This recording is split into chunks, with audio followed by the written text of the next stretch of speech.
Mateo capítulo 1, versos 18 al 21, se lee en nombre del Padre, del Hijo y del Espíritu Santo. El nacimiento de Jesucristo fue así. Estando desposada María, su madre, con José, antes que se juntasen, se halló que había concebido del Espíritu Santo. Y José, su marido, como era justo, no quería infamarla, sino dejarla secretamente. Y pensando él en esto, he aquí un ángel del Señor le apareció en sueño y le dijo: José, hijo de David, no temas en recibir a María, tu mujer, porque lo que es de ella es engendrado del Espíritu Santo es. Y dará a luz un hijo y llamará su nombre Jesús, porque él salvará a su pueblo de sus pecados. Muchas personas hablan de Jesús, mencionan a Jesús, cuentan historias, parábolas, milagros que hizo Jesús, el sufrimiento de Jesús. ¿Sabemos en realidad quién es Jesús? Yo sé que se dice que es el Hijo de Dios. Lecturas de los escritos dicen que es el Hijo del carpintero, el Hijo del hombre, el siervo sufriente, el siervo amado, el Hijo de Dios, el Verbo de Dios, el Cordero de Dios. Y Jesús tiene muchos títulos que los hombres pusieron en su vida. Acuérdense que Jesús no escribió ningún libro. Todo lo que se sabe porque otras personas escribieron de él. Lo que se sabe que Jesús escribió fue algo en tierra y la Biblia no especifica qué es lo que escribió en tierra. Algunos deducen que era el pecado de los que querían apedrear a una mujer. En la vida de Jesús podemos entender que Jesús tenía primero un propósito en esta tierra. Y quiero también leer unos textos bíblicos en el mismo Nuevo Testamento que nos dice que Jesús no nació sencillamente cuando María quedó gestando del Espíritu Santo. La vida de Jesús no empezó ahí, la vida de Jesús empezó antes, porque Juan, uno de los discípulos, dice que en el principio era el verbo era con Dios y el verbo era Dios, y aquel verbo fue hecho carne y habitó entre nosotros y vimos su gloria como del unigénito Hijo de Dios. O sea, en el mismo Nuevo Testamento nos dice que la vida de Jesús no empezó cuando él nació, antes de la creación del mundo. Pero ¿a qué venía Jesús? A un propósito. El mismo nombre de Jesús revela el propósito de él. Se llamará Jesús, porque él salvará al pueblo de sus pecados. Se llamará Emmanuel, que traducido es Dios con nosotros. O sea, Jesús tenía un propósito. En Juan 1:1 dice: la presencia de Cristo es confirmada también en el Nuevo Testamento cuando se refiere, en el principio era el verbo y el verbo era con Dios y el verbo era Dios. En Juan 8:58, cuando Jesucristo habló de líderes judíos, le declaró estando vivo: antes que Abraham fuese, yo soy, decía Jesús. O sea, Jesús hablando de lo que él era. Hay una parte que Jesús se molesta y se alegra cuando hablan de él. Vamos a ver en la Biblia cómo. Jesús dice: ¿quién crees que soy yo? ¿Qué dicen los hombres que es el Hijo del Hombre? Jesús hace una pregunta en el Nuevo Testamento. Y la gente empezaron a decir: no, él es Juan el Bautista. Juan el Bautista, porque él dice que el hacha está puesto, que el reino de los cielos se ha acercado. Entonces el mensaje era similar al de Juan el Bautista. Jesús decía: arrepentíos, porque el reino de los cielos se ha acercado. Jesús también mencionaba esa palabra. No, Juan el Bautista. Y otro decía Jeremías, porque veían a Jesús también llorar. Los hombres no lloran, dicen en la cultura latinoamericana. Los hombres no lloramos cuando nos están viendo, porque después se ríen, se tiran al piso, se rascan la barriga y empiezan: está llorando. ¿Cómo que está llorando? Qué feo se ve a un hombre tosco llorando. Entonces los hombres no lloran, lloramos también. Y si supieran que lloramos más que las mujeres, ¿sabes? Pero escondidas. Los hombres se aguantan muchas veces el dolor y es por eso que los médicos dicen que de todas las personas que mueren con problemas cardíacos, la mayoría son varones, porque los varones se aguantan ese dolor. Porque los hombres tienen que demostrar que son fuertes, porque están protegiendo un hogar, una familia. Alabado sea el Señor. Pero Jesús lloró. Jesús no tenía problema en demostrar sus sentimientos. Él lloró. Decían Jeremías, como el profeta llorón. Otros decían Elías, porque a Jesús le veían resucitar y hacer milagros. Elías también hizo unos milagros de resurrección y Jesús también decía, no, ese es Elías, Elías. Y otros decían algunos de los profetas. Y cuando Jesús se da cuenta que la gente está llevando un mensaje equivocado de él, que la gente no le están comparando, entendiendo que él es el Hijo de Dios, el Redentor del mundo, Jesús se siente un poco preocupado por lo que la gente opinaba. Y le dice, Pedro, ¿qué es lo que dices tú? Jesús le dice, tú eres el Cristo, el Hijo del Dios viviente. Y Jesús le dice, ahí está. Bien dicho, Pedro. Eso no te lo reveló ni carne ni sangre. Las otras revelaciones acerca de Jesús fue carne y sangre. Fueron seres humanos, pensamientos humanos. A ti te reveló el Espíritu Santo. Jesús se alegró y dijo, bien dicho, Pedro. O sea, ¿quién era Jesús? Y otra parte de la Biblia, cuando vemos que Jesús, después de resucitado, cuando ya él murió en la cruz, derramó la última gota de su sangre, paró a los apóstoles, a los 12, uno lo traicionó. Cuando la multitud le seguía y le dio la espalda, cuando lo crucificaron, lo enterraron y resucitó y todo eso. Cuando la gente ya estaba volviendo a sus casas y había dos hombres caminando a Emaús. Vamos a ver, Lucas 24:13. Y he aquí, dos de ellos iban de camino a una aldea llamada Emaús, que estaba a 60 estadios lejos. E iban hablando entre sí de aquellas cosas que habían acontecido. Y sucedió que mientras hablaban, discutían entre sí, Jesús mismo se acercó y caminaba con ellos. Mas los ojos de ellos estaban velados para que no le conociesen. Y le dijo, ¿qué pláticas son estas que tienen entre ustedes mientras caminan? ¿Por qué están tristes? Respondiendo uno de ellos, que se llamaba Cleofás. Si quiere poner nombre a un sobrino, le piden, recomienda un nombre, aquí está Cleofás, bíblico. Le dijo, ¿eres tú el único forastero de Jerusalén que no has sabido las cosas que en ella han acontecido en estos días? Entonces le dijo, ¿qué cosa? Y ellos le dijeron, de Jesús Nazareno fue un varón profeta. Lo mencionan a Jesús como profeta, no como Salvador del mundo.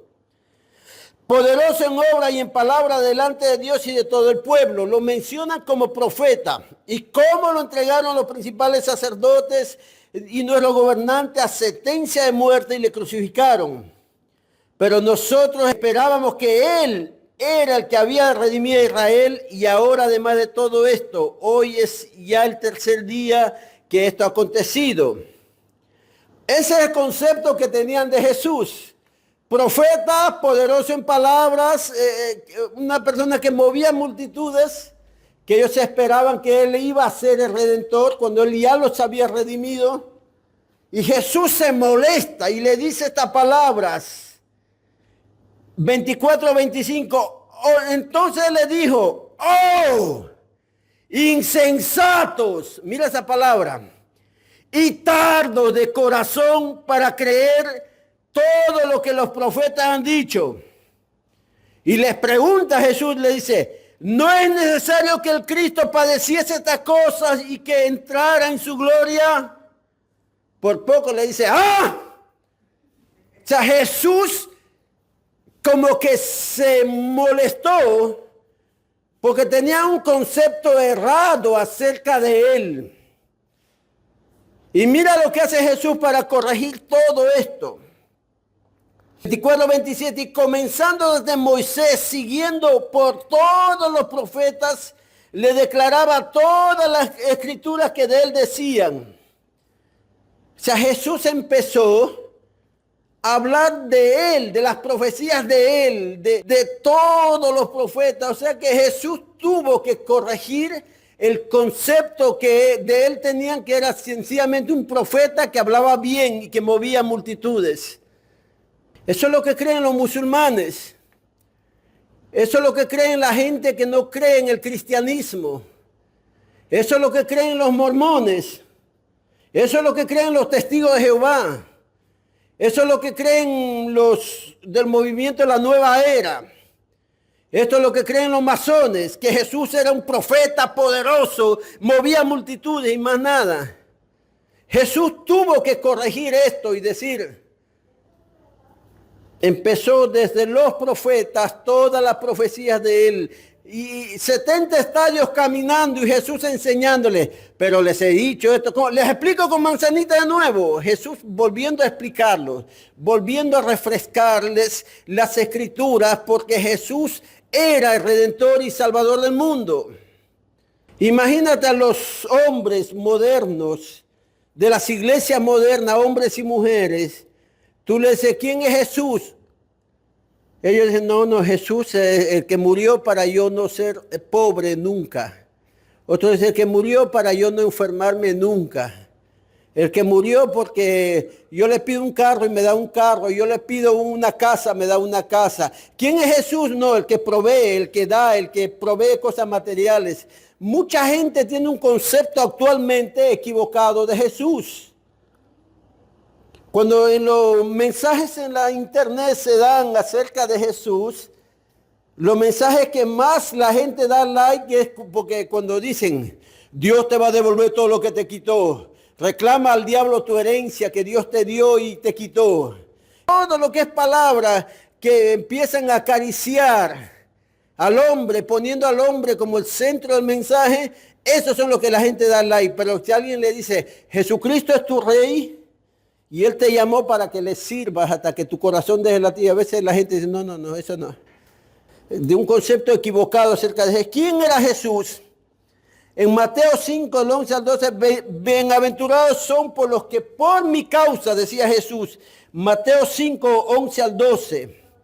Sois cuando por mi causa los vituperen, los persigan, digan toda clase de mal contra ustedes mintiendo. Gócense, alégrense porque su galardón es grande en los cielos, porque así persiguieron a los profetas que fueron antes de vosotros. Jesús hablando de estos profetas, qué tremendo, que murieron llevando las profecías y los mensajes de Jesús. Uno dice, wow, lo dijo Isaías, sí, lo dijo Jeremías, no hay una profecía en Ezequiel, en Habacuc también hay algo ahí. No, Daniel también habló del Hijo del Hombre, pero no saben que todos estos hombres dieron su vida al servicio de Dios, dieron su vida. Aquí hay un estudio bien amplio. Jesús es el Hijo de Dios que tomó forma humana, que dio su vida por nosotros. Que todo lo que tú sientes, lo sintió Jesús. ¿Sientes hambre? Tengo hambre. Yo también. Pica un pollo y lo comemos. Jesús tenía hambre. Nosotros también tenemos hambre. A Jesús le insultaron, le vituperaron, le persiguieron. A muchos de nosotros también fuimos perseguidos. Si yo hiciera una lista de las cosas que me dijeron a mí, de mí, solamente de mí, usted dice, wow, ¿te dijeron todo eso? Yo les aseguro que no es nada agradable. Y por el bienestar emocional de todo el mundo no lo voy a decir las cosas que me dijeron. Alabado sea el Señor. A Jesús tenía hambre, tenía sed, no tenía donde recostar la cabeza. Traicionaron. Yo les aseguro que a todos nosotros, nos han traicionado personas que amamos. Y la traición duele cuando es de la persona que tú amas o depositaste tu confianza o le diste un cheque emocional en blanco, así, ahí están mis sentimientos. Esa traición duele. Jesús se cansaba, se fatigaba. Él soportó la ira, todo lo que un hombre puede ser a otro hombre. Desde que le desnudaron, lo azotaron, se burlaron, le arrancaron la barba. Murió desangradamente.